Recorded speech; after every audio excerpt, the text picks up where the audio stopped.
Hi, and thanks for listening.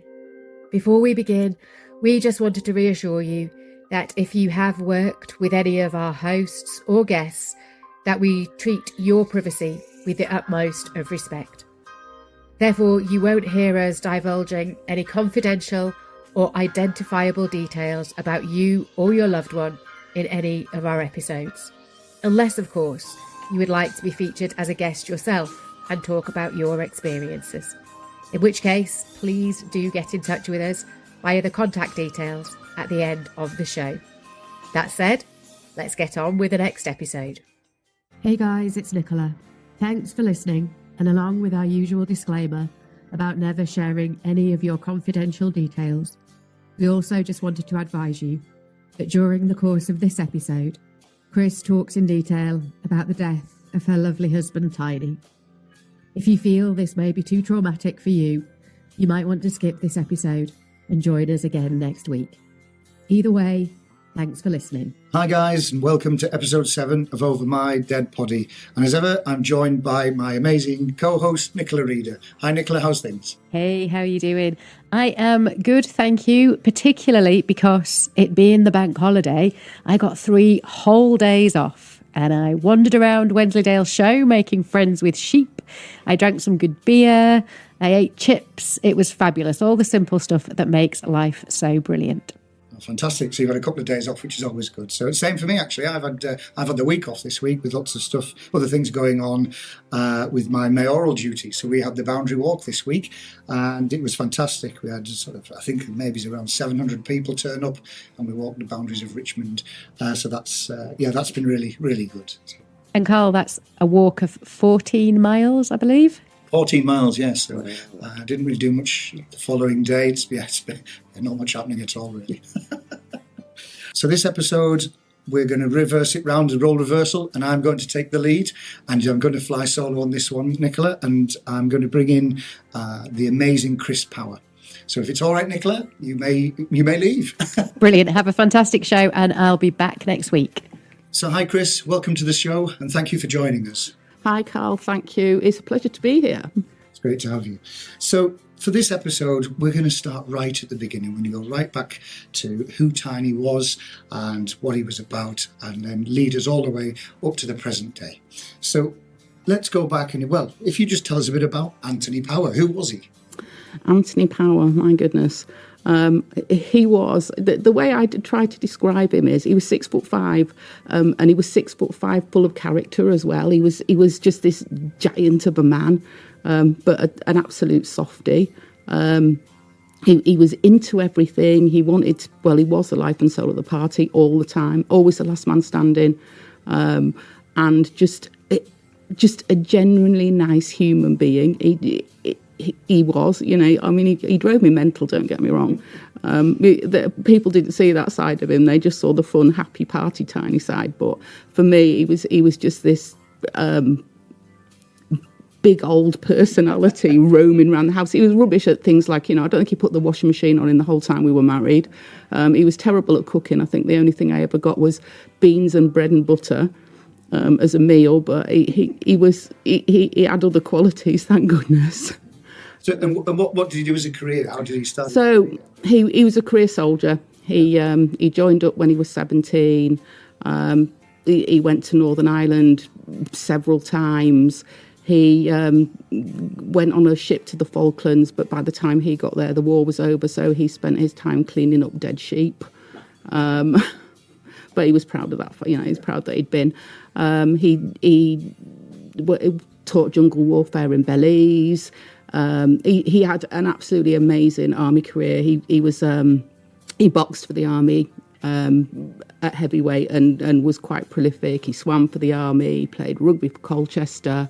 He was a very, very active soldier.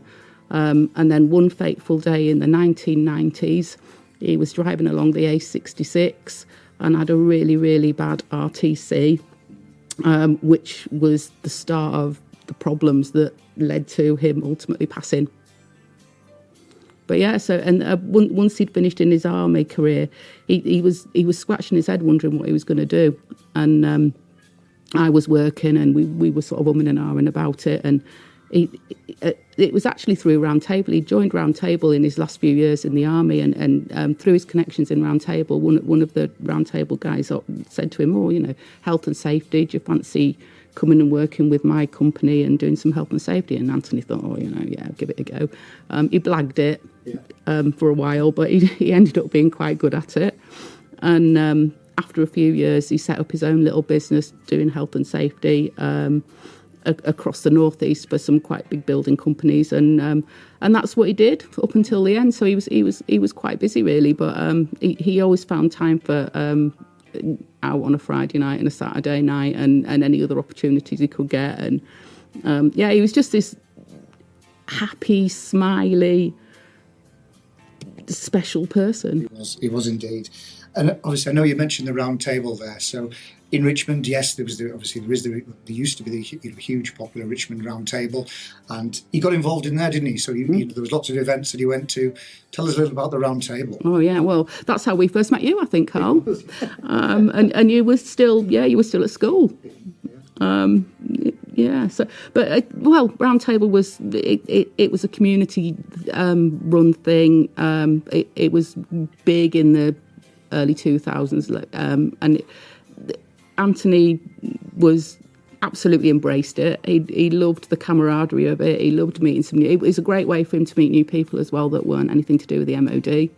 And he was because he had a bad leg, he was designated Santa, so he would be the man on the sleigh. He would have my ginormous fleece on under his big old red coat that I believe one of the wives had made for him at one point, so they had one that was big enough for him. And under his little seat on the sleigh, he had his bottle of whiskey. And then you'd have the Whit Monday sort of processions and all this sort of float building that went along with that. I think the epic one for me, and I'm sorry to say it, Carl, but it was the Harry Potter one. It was, yeah. And you had the starring role. I did, yeah. And he was Hagrid. He was, yeah. He was the perfect stature for Hagrid, and so everything fitted in. So yeah, as Chris says, I was Harry Potter, Tiny was Hagrid, and yeah, I've still got loads of photos of the day, and we won first prize. It was a brilliant day. We were almost sort of little mini celebrities for the day, because we sort of had people, we had police officers and ambulance crew wanting photos of us on the day, because it literally just looked exactly, in front of the Hogwarts Express.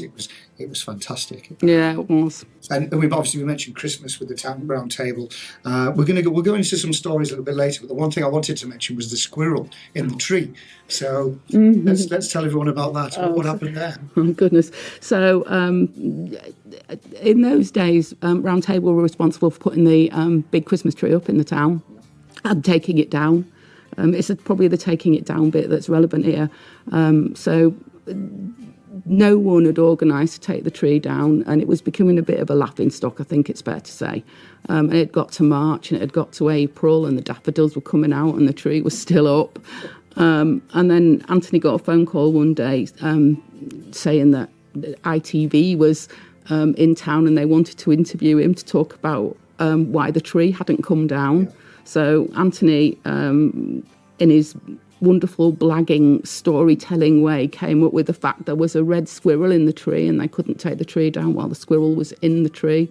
In busting a myth, as you put it, there was no squirrel, but it was a great blag, and I think it's a bit of a story. It's ended up being a bit of a legend, I think, really. It certainly has, definitely around the town, which is brilliant.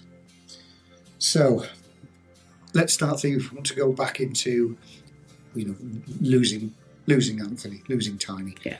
So let's go back and be a bit honest about what happened on that fateful day, if you're happy to talk us through it. Yeah, so it was Sunday, and I still hate Sundays. It gets to Sunday lunchtime every week, and it sort of clicks back for 12 o'clock, 11:30, and I think it's because it's Sunday, and you think of Sunday lunches, and I sort of associate that with what happened. So this particular, probably a bit of context, Anthony had got an existing injury in his leg, and had a couple of hip replacements due to that.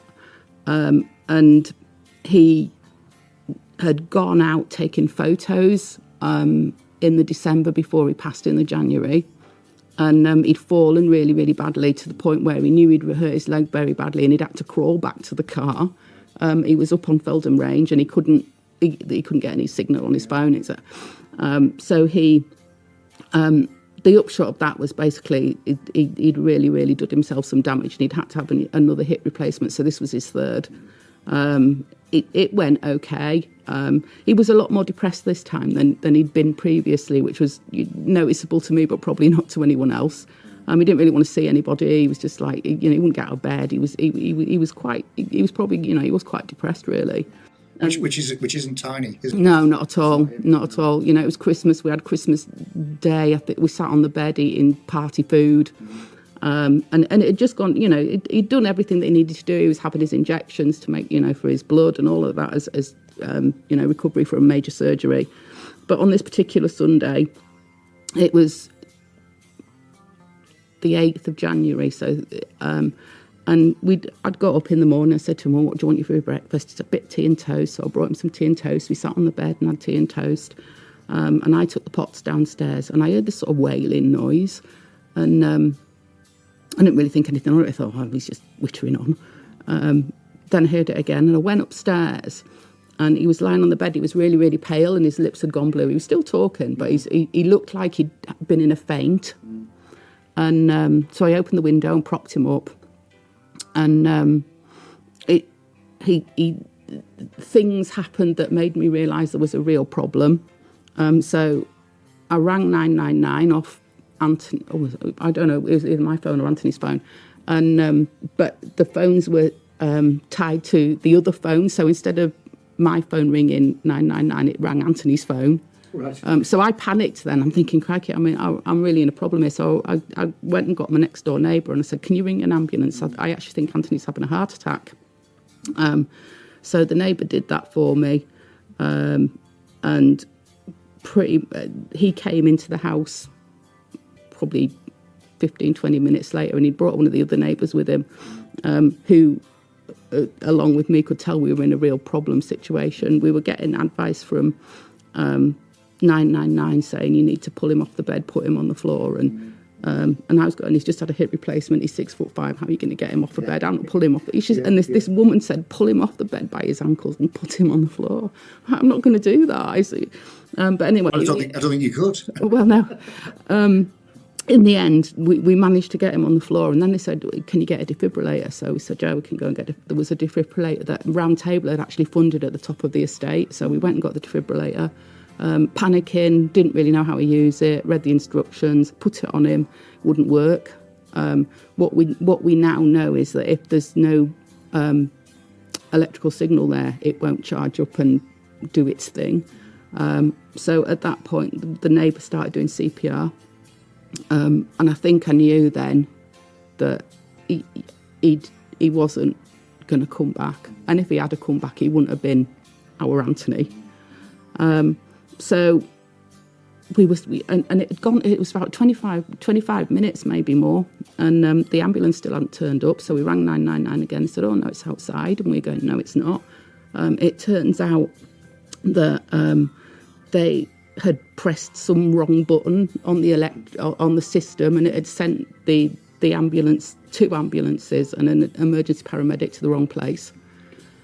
So anyway, we resolved that, but that's actually another story which we'll pick up in a bit. And eventually they all turned up, took over CPR. They started putting loads of, and they were trying to get me out of the bedroom because Anthony was lying on the bedroom floor. I just refused to go. I was going nowhere. And you could tell because they were putting machines on him and nothing was happening. And, it's pretty obvious that it was dire straits. And then the next thing, the air ambulance turned up. I didn't even know they were coming. So they'd obviously intercepted the call and heard that there was a problem. They turned and they pretty much prepared me for the worst. All of that happened in an hour and a quarter. So from me sitting, having a cup of tea with him, to him not being with us anymore, he was gone in no time. And whilst it's really, really hard for me because of the shock and not expecting it at all, from the point of view of Anthony, it's how he'd have wanted to go. his last words were, I'm going, I love you. He knew he was going. And he was I think he was so calm. He wasn't panicking, he wasn't stressed, he just drifted away. And he was a gentle giant, wasn't he? Yeah. He kept, he had that sort of aura about him. He was calmness personified, wasn't he? Yeah, totally.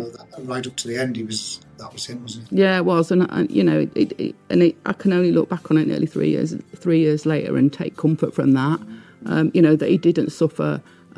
He would have hated to not have been Anthony and not have been mobile, and so if for me, whilst it was horrible, it was the best thing if he was going to go for him.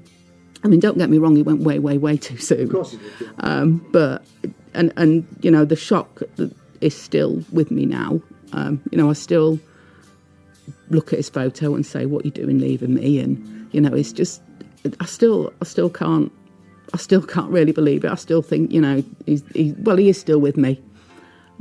So yeah, the paramedics pronounced him gone, and and all I could think of was there was 2 or 3 people I needed to speak to tell, because I would hated the jungle drums to have got to them before I could tell them. So one of them was your mum-in-law. Yeah.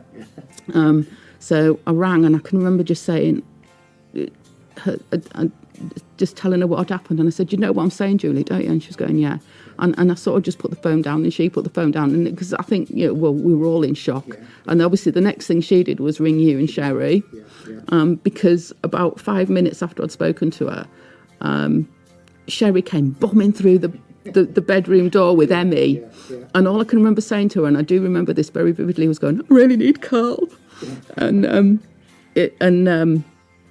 she just said, "He's downstairs," and I know that you were busy putting all your emotional feelings to one side and putting your funeral director's hat on, and I mean, you took so much of that away from me that I would have had to do, and I'm beyond grateful for that, because you held my hand all the way through it, and I know it was tough for you too, and so that was that.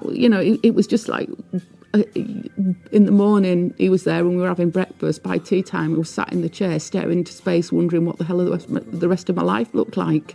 I mean, and I know you mentioned there's obviously, yes, we were there, we were all there to support you, and as you said, I sort of go into work mode and do all the necessaries, and then there's also a part of me thinking, Christ, how are we getting him out of this house? Because he's a tall chap, and I'm thinking, God, how are we going to get him out of here with doing things professionally and properly, and making sure that he gets the respect and dignity he deserves. So yeah, I'm smiling because I'm remembering it, because I remember you making me go downstairs and stand outside the front door so I couldn't see you manhandling him down the stairs, because the stairs were a dog leg. They're not the easiest of stairs. And so yeah, so I mean, you did very well. He was in the back bedroom as well, which didn't. Yeah, it was.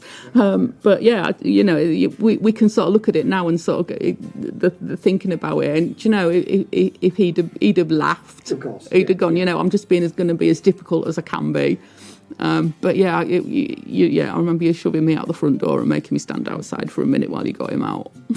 So then, obviously, you said that afternoon you're all on your own, and then then the thoughts turn to funeral arranging.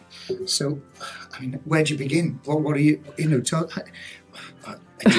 how do you do it? What do you do? What do you do? Yeah. So, sadly, we some significant members of family had passed.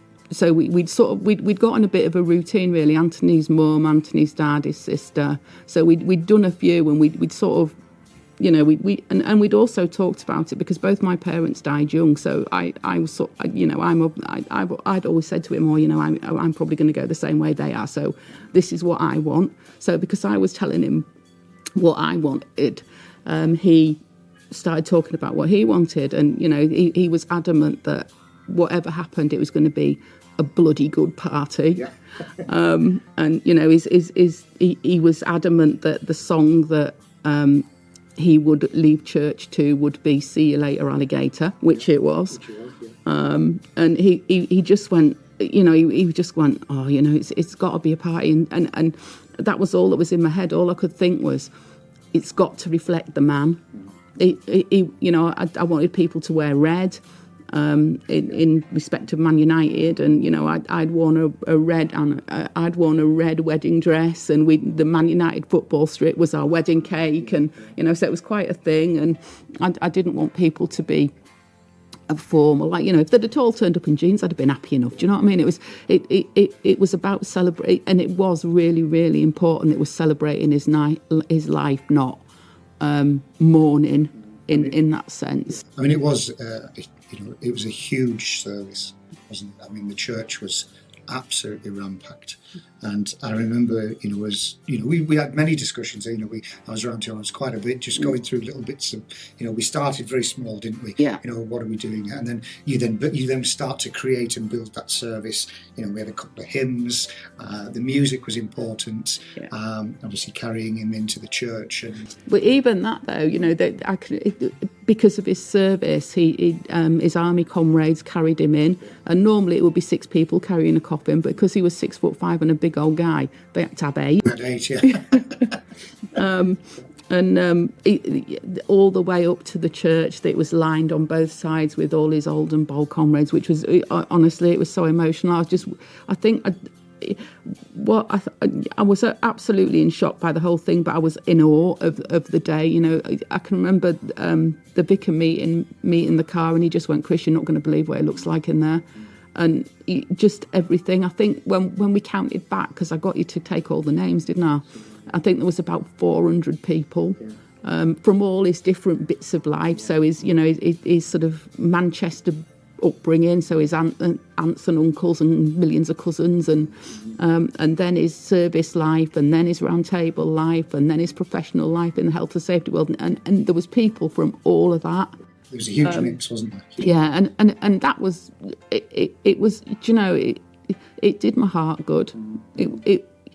I don't really think I cried much on the day. In fact, I'm pretty sure I didn't. But I do remember when I got home in the evening, my friend was staying with me, but I told her to stay out, and I just wanted a bit of time by myself. And I got home, I took my dress off, threw it in the bin, because I thought I'm never going to wear that ever again. And I was really gutted, because we'd got a hog roast and I never got any. I was really looking forward to some crackling, and I never got any. So I got home and I had a bagel with cream cheese and salmon, sat there in my underwear, and then went to bed. Yeah. Well, I mean, for me, as a funeral director on that day, obviously you put your working hat on, and you get to work. And I remember myself walking into the church, and just the enormity of people, just thinking, crikey, there's people everywhere. But I don't know if you remember that somebody fainted. Oh, do you remember? I do, because it was towards the end, and the person that happened to was the person that had given him CPR on the day, and I just think it probably just got awfully much too much. Yeah. But as a funeral director, you start panicking, because I was thinking, we need to start playing this end piece of music. I need to get to the crematorium. We're going to be late, and then all of these problems start running through your mind. And thankfully, it was all right, and we could move on. Yeah, we got a report in later in the day that he was fine. So yeah. And then we left church. We did. And headed through the town. We did. He'd got his Manchester United scarves that people had put in the back of the hearse and all the rest of it. And we, you'd said you would see if we could have the passing bell toll in town, and I'd asked that would happen. So we drove through town very slowly, and people coming out of shops, and Taylor's, his favourite pie shop, they were all stood outside, and I mean, I was beyond proud of that. I think he would have loved that. He would have felt, town pretty much stopped. Well, it does, and it's a huge thing in Richmond. I mean, local people, lots of people can have it, but it's a true mark of respect. And that tolling bell, and when it does toll, everybody it's quite an eerie silence with just the bell, but everybody does. It's a huge thing that people do pay respects. Yeah, they stand still. It was an incredibly proud moment, and it was testament to the guy that he was, and how much effect he'd had on so many people's life, given that he wasn't a Richmond guy. Mm-hmm. And I think, it was special. And then we went off up to the creme, and that was probably the most poignant bit, especially at the end when I made you get them all out, and I just sat and had a word with him, and but we couldn't go to the No, it was it was the smaller chapel at the Yeah. time, because they were redoing the new crematorium at Darlington. Yeah. So it was a different setup. So yeah, we were in the smaller chapel. Yeah, so the last I saw was you driving the hearse down towards there, but It's quite a nice moment, that is not. And this is another thing. And again, doing these podcasts is that we're going through things like this. But sometimes it is quite nice for families to, at the end of crematoriums, just have that moment. So rather than being the first out, be the last out, and it just gives you that extra little moment to have that minute and have a word. yeah. Give him his telling off and all of that stuff. Say the things that you want to, and then we move on. Yeah, I think it was an important point for me. I think I needed to. I needed to do that. I needed to. I'd laid with him when he'd passed on the bedroom floor for a while and had a natter to him. I'd been to the funeral directors and seen him a few times. But I needed to do that. I needed to just sort of put my hand on the coffin and tell him goodbye. And then from that point on, we brought you back to the cricket club. You did, and I can remember someone shoving a gin and tonic in my hand, which I downed in about 30 seconds. It sounds weird, but there was a disco. We decked the room with balloons and big old tiny letters, and loads of photos. And the hog roast was in full swing, and I made sure there was loads of buckets of beer. There was buckets of beer stacked to the ceilings. It was an incredible afternoon. It was exactly what it needed to be. We'd also got a cardboard cutout of Anthony, which we'd propped up on the bar, and it was a life-size one. And I think that freaked a few people out. It caught a lot of people off guard. It did, but he went out in town for a last night out. Some of the lads took him out for the night out, and they actually took him to Old Trafford the next day. Yeah. And they got a special dispensation to take him in, so he had his last sort of hurrah on the sort of the terraces of Old Trafford as well. So, but all of that is so him. It couldn't have been. It sounds awful, but it couldn't have been any better. I couldn't have sent him off any better. I just couldn't. It had to be epic. Yes. Yeah, and it was. And I mean, I've got. Obviously, we did, as you said, the photos. We had a huge, slideshow, which was great because people could sort of just bob in and out. They could, come look at the screen, and then they go back, and then they come back and do other photos. There must have been 100 photos I think we had on there. It was quite a lot. I remember uploading them all. So there's quite. I'm sorry because I kept finding more and saying, "Oh, I found a few more." But yeah, no. But he was a prolific in his latter years. He was a prolific photographer. He'd really got into it. It's costing me a fortune in cameras and lenses and all flipping sorts. But he absolutely loved it, and he got such a buzz out of it. Especially during lockdown, it kept him sane. But yeah, he found a real skill for it because he was quite arty, which he could draw, although no one really knew that. And he loved his photography. Whenever he got into a hobby, he got into it. I mean, he got into baking for about 5 minutes, but we had to go and buy every single baking sort of bit of utensil known to man and all. I think the only thing he made was a cheese and onion flan, but he made one every day for a week. But yeah, he was just, oh God, he's a massive miss. That's all, he just really is. He was a huge character around the town. Everybody knew him. And as you said, previously, that he was always one of the last out of the pub. You'd always see him in the pubs, and he would always stay out late. And I know this because obviously my mother-in-law Julie and Steve, and father-in-law Steve, they would, they'd all stay out together, wouldn't they? You'd go out as a four, and then inevitably he'd be the one. Because I was a bit of a lightweight. I always used to go home.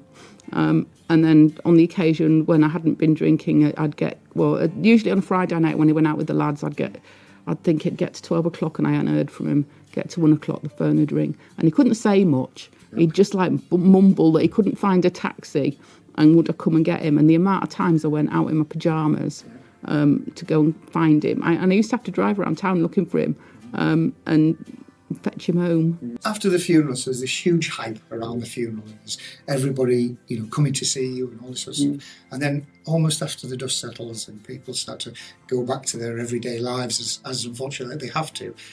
How did you feel after that? What did we? So I know it's a difficult thing, and we were looking into what good comes from grief.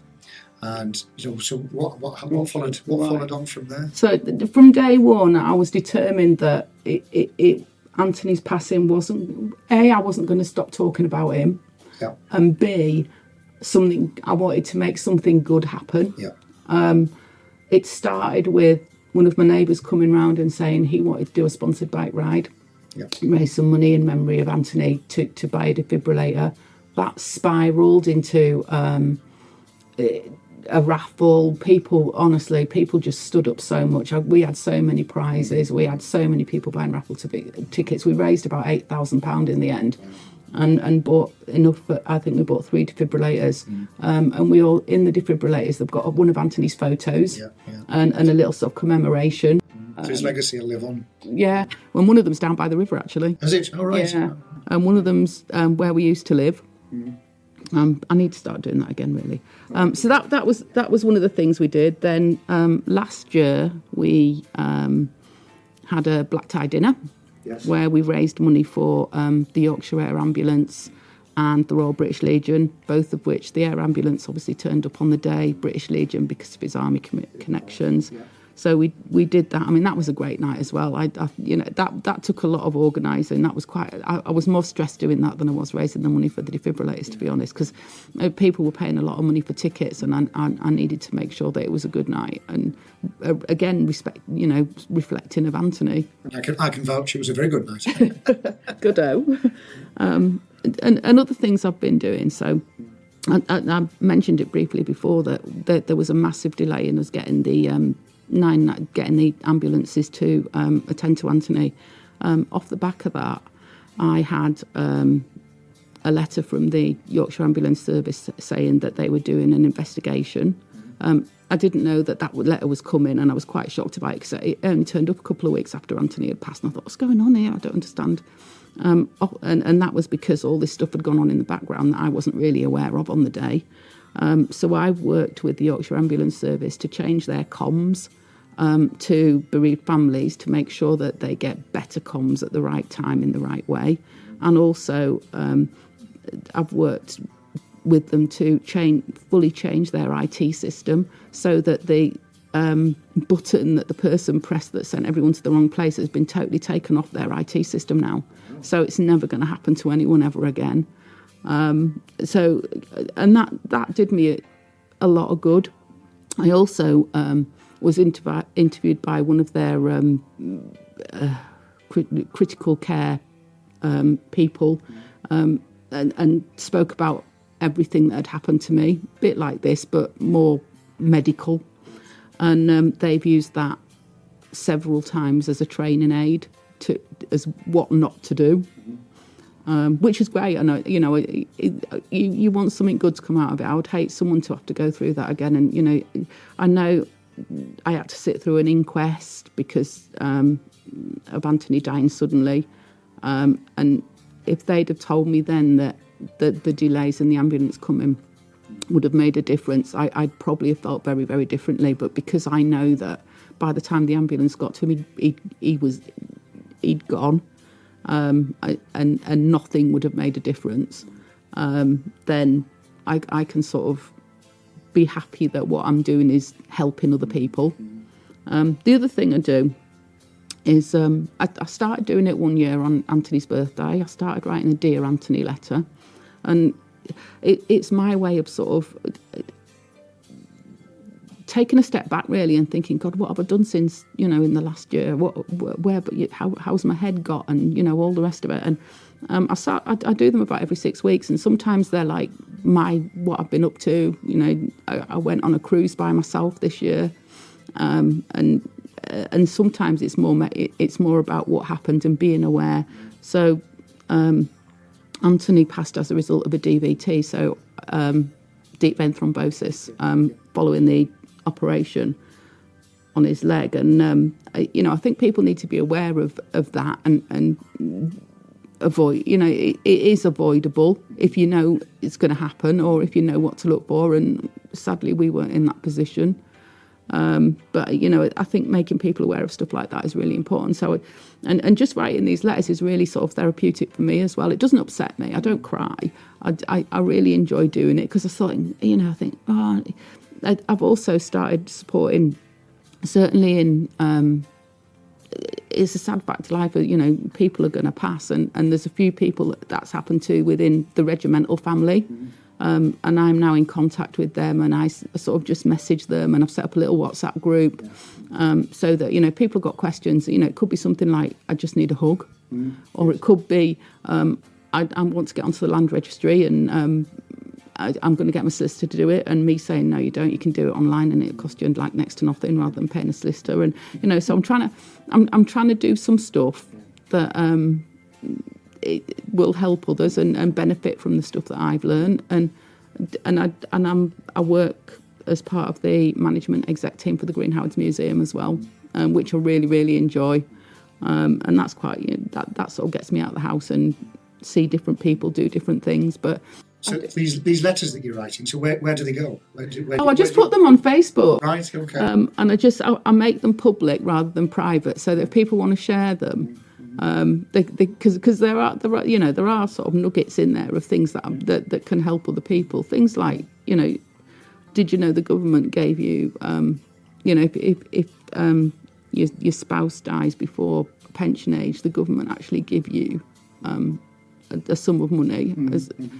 I knew that, and it was only because I rang to cancel things like his army pension, and this woman on the end of the phone said, you've been entitled to this money, and along that came, and it was a lump sum, and then so much a month for 18 months, and if you don't know about it, so I'm trying to help. I'm trying to help other people as well, and do what I can, and it does my heart good, because I'm incredibly fortunate that I don't need to work, so I need to find something to occupy my brain. It certainly sounds like you have been keeping yourself busy, which is good. I mean, as I say, that £8,000 is an incredible amount, and those deep fibs will be around the town forever, and that's something to be really proud of. I know Tiny'd be buzzing with things like that. And as I say, the money that was raised at the ball, all that sort of stuff, it's all good, and what you're doing is really commendable. So you should be proud of yourself, definitely. I do it for him. Yeah. I don't do it for me. I do it for him, because I know that's what if it was the other way around, I'd like to think he'd be doing stuff like that, but not on a Saturday night or a Friday night. But yeah, I just feel like it's not going to be in vain. I'm not going to waste it. I've got to. Hopefully I've got a good few years left, and I need to make I need to make them count, but not for me. I'll just feel like I want to share it. I want to. I need to think about what I'm thinking about Tiny Fest next. Right, okay. You've heard it here first.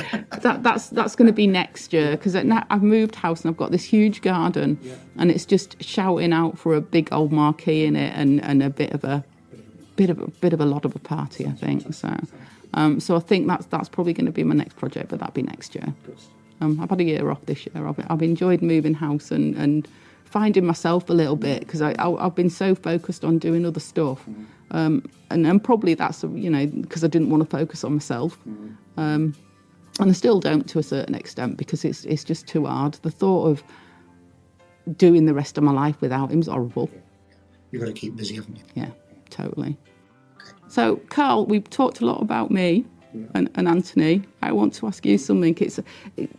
I didn't think about it much at the time, because my world was full of hurt. But actually, how was it for you, given that you knew Anthony as well as you did, and you had to deal with me and deal with Anthony and all the everything around moving him about because of the post-mortem and everything, and trying to keep your head on straight?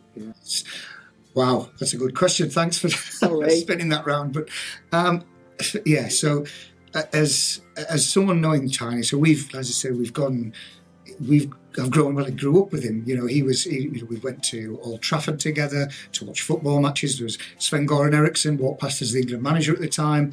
We went to get his autograph. We didn't have a pen. Just all this sort of standard stuff, really. As I said, he did the Santa sleigh, and I was sort of heavily involved with that side of things. And for me, I've been relatively lucky in my time of not losing hardly anybody. My nan, sadly, but most of my family's aunties, mums, they're all still here. Lots of friends and so on. So Tiny's was one of the first, if you like, as a close personal, almost as a family member. And yeah, it hits you hard. I must admit, it's difficult. But throughout the service, you just, I remember the call. I was actually in co-op at the time when Sherry rang me, and I can't repeat on here what his reply was because I just didn't believe it. I said, no, it's not that. And I said, you have to ring me back. And she said, get up here now. So I jumped in the car, shot out of town, got to Sherry, and then straight to yours. And it's just that heart-sinking moment. You think, oh my God, just completely world upside down in seconds. And it was bloody awful, to be honest.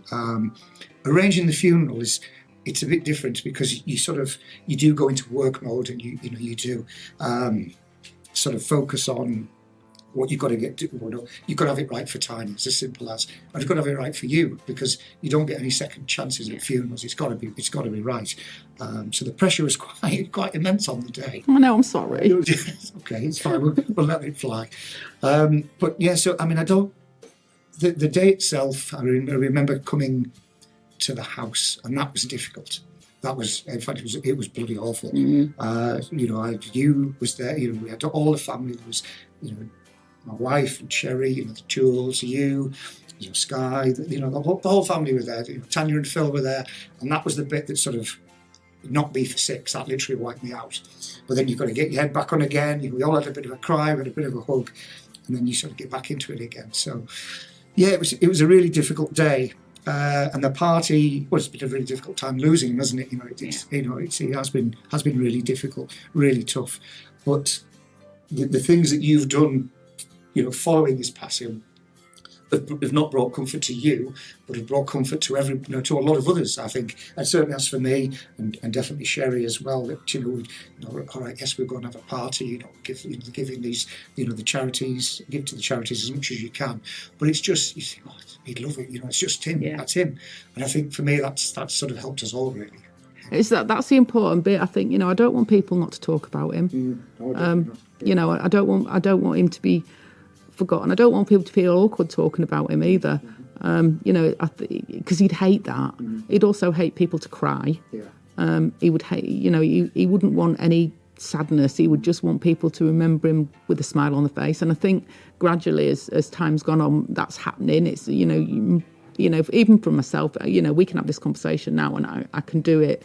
We could sit here all night, couldn't we? Yeah, we literally could. There's so many stories we could get into. He was a prolific storyteller himself. He was. And I think what's happened is all the stories about him are coming out, and it's sort of like it's sort of gone round in a bit of a circle. So instead of him telling the stories, it's people telling stories about him. And there are so many that there's one where his CEO was trying to get him to play rugby and he didn't want to, so he hid under the bed. And his RSM came and dragged him out, and then he hid in the shower, and he was just, he's got so much. And then there was the one that Steve told at the funeral about he'd gone fishing with some friends, and he'd got 2 front false teeth. And this guy that he was fishing with, he'd lost his false teeth in the sea, and Anthony took his teeth out and said, "Oh, we found your teeth." And he went, "Oh, they're not mine, mate," and chucked Anthony's teeth in the sea. Another set of teeth got eaten by one of the dogs. He just, and we've had such fun. It's we've laughed from the moment we met. I think, I've shouted at him a few times, and he's probably shouted at me, but we laughed a lot, and we just got to a point in life where he was going to retire, I was going to do less work. We just bought a camper van. We were going to go out exploring, and we just never. I'm really glad we bought the camper van, though. At least we got out a couple of times, because that was one of his sort of lifelong dreams. But it's just, like I say, it's just a big miss. Well, I think obviously, as I say, we could sit here and talk for hours and hours on end. But I think it's quite nice just to end on that point there. And obviously, we've all got to be thankful for having him in our lives. And as I say, we've got to continue talking about him and celebrate him. For as long as we possibly can. Yeah. So My thanks to you, Chris. Thank you for coming and talking to us and sharing your experiences. And I hope everybody has, been able to take some comfort from listening to you and to Tiny's story, and also, the good that's come from his passing. Oh, thank you, Carl. Okay, so continuing on from our usual questions and fondest moments, the question that we're going to answer this week is a question we've been asked quite a lot, actually, is when can I expect my loved one's ashes to be returned to me? Which is quite an open-ended question, really, but the standard procedures usually at a crematorium is that the ashes can be collected the next day. So or the next working day, sorry. So if the funeral takes place on a Monday, usually, you can collect them the same day depending on the time of the cremation. But what we would usually say as a rule of thumb is the following working day. So if it's a Monday, you can collect them on a Tuesday. So it's as simple as that. Obviously, of course, if it's a Friday, then it would be the following Monday. So they collected the following day, and as I say, the funeral directors then would hold them until the families, would feel ready to come in and collect them. Once they are back at the funeral home, usually, as what I would do, would contact the family just to let them know that they're resting with us, and then it's up to you when you feel ready to come in and collect them, or what we're going to be doing with them, whether we're moving forward, looking to have them buried, put into fireworks, or handing them over to a tattoo artist, to have them made into tattoos for people. So as I said, there's a number of options available as well.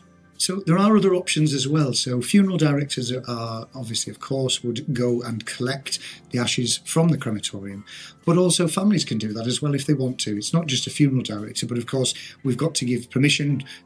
We have to have permission from the family. We notify the crematorium and make them aware of who's coming in to collect whose ashes. So there's that option available as well. So to finish this episode off, we're going to touch on one of our fondest memories.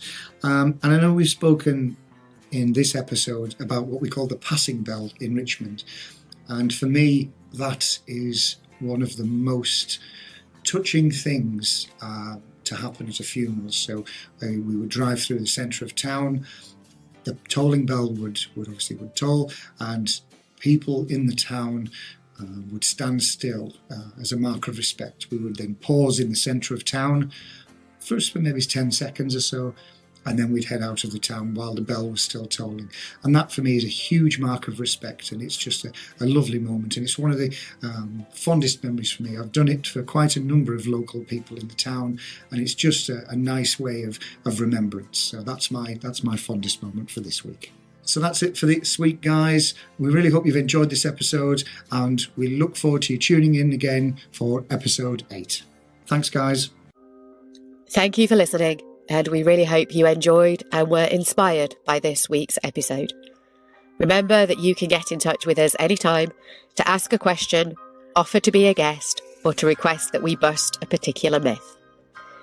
You can get in touch via any of our social accounts over My Dead Poddy on Facebook, Insta, or TikTok, or you can drop us an email at overmydeadpoddy@gmail.com. Just a reminder that whilst all of us work in the funeral industry, none of us are fully qualified grief counsellors. And therefore, if you've been affected by any of the issues that we've discussed today, we highly recommend that you seek out professional or medical support to help you with those conversations. Should you need any support, please do get in touch and we can hopefully signpost you in the right direction, but we can't offer those services ourselves. Thanks for listening, and we can't wait to bring you the next episode.